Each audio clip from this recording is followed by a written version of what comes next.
Qui est Ibrahim Traoré? Alors là, vous allez avoir besoin d'un petit peu de contexte. Nous sommes au lendemain du dernier coup d'État au Burkina Faso en 2022. D'accord? En 2022. Mais ça ne change rien à qui est Ibrahim Traoré, donc ça va nous aider un petit peu à comprendre qui il est. Alors qu'un convoi lourdement armé défilait devant une foule en liesse dans la capitale du Burkina Faso dimanche matin, le visage juvénile du dernier dirigeant militaire du pays, le capitaine Ibrahim Traoré, est apparu depuis la tourelle d'un transport de troupes blindées. Vêtu d'une tenue de combat et d'un béret rouge, ce jeune homme de 34 ans a souri et levé le pouce en signe de bienvenue alors que les spectateurs l'accueillaient, certains agitant des drapeaux russes. Traoré, un officier de rang relativement bas qui dirigeait quelques jours plus tôt un régiment d'artillerie dans une petite ville du Nord, a été propulsé sur la scène mondiale depuis qu'il a renversé le président Paul-Henri Damiba lors du coup d'État du 30 septembre 2022. Peu d'informations sont disponibles sur Traoré et ses collègues qui, depuis vendredi, ont fait des déclarations à la télévision nationale en brandissant des armes à feu, des ceintures de munitions et des masques.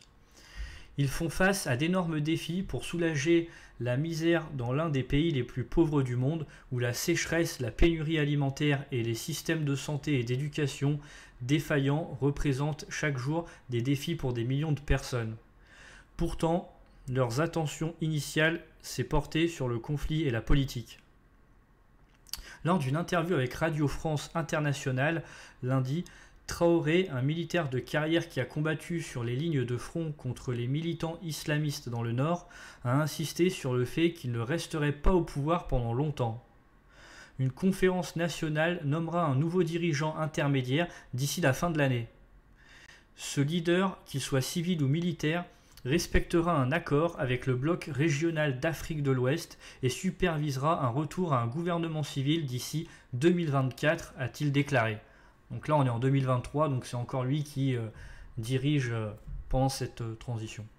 Nous ne sommes pas venus pour continuer, nous ne sommes pas venus dans un but particulier, a-t-il dit. Nous, ce qui nous importe lorsque le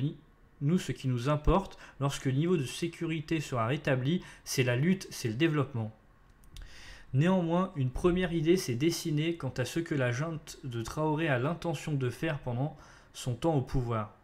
Leurs actions, qui pourraient inclure une réforme de l'armée et des liens avec de nouveaux partenaires internationaux tels que la Russie, on le voit bien maintenant, pourraient modifier la politique en Afrique de l'Ouest et changer la manière dont le Burkina Faso lutte contre l'insurrection islamiste qui a tué des milliers de personnes et poussé des millions à fuir.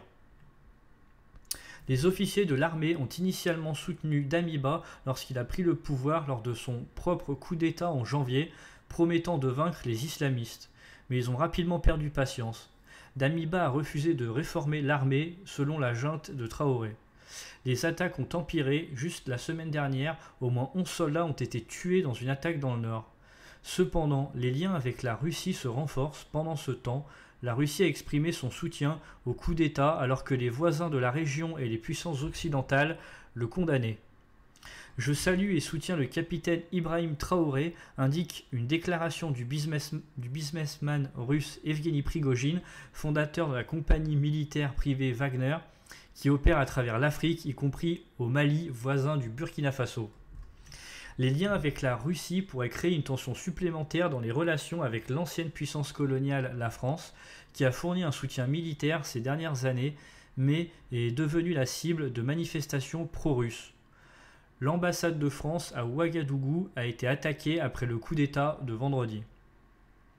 L'entrée de Wagner au Mali l'année dernière a marqué la fin de la mission décennale de la France, tous les 10 ans, de la France visant à contenir les islamistes liés à Al-Qaïda et à l'État islamique, qui se sont depuis propagés au Burkina Faso.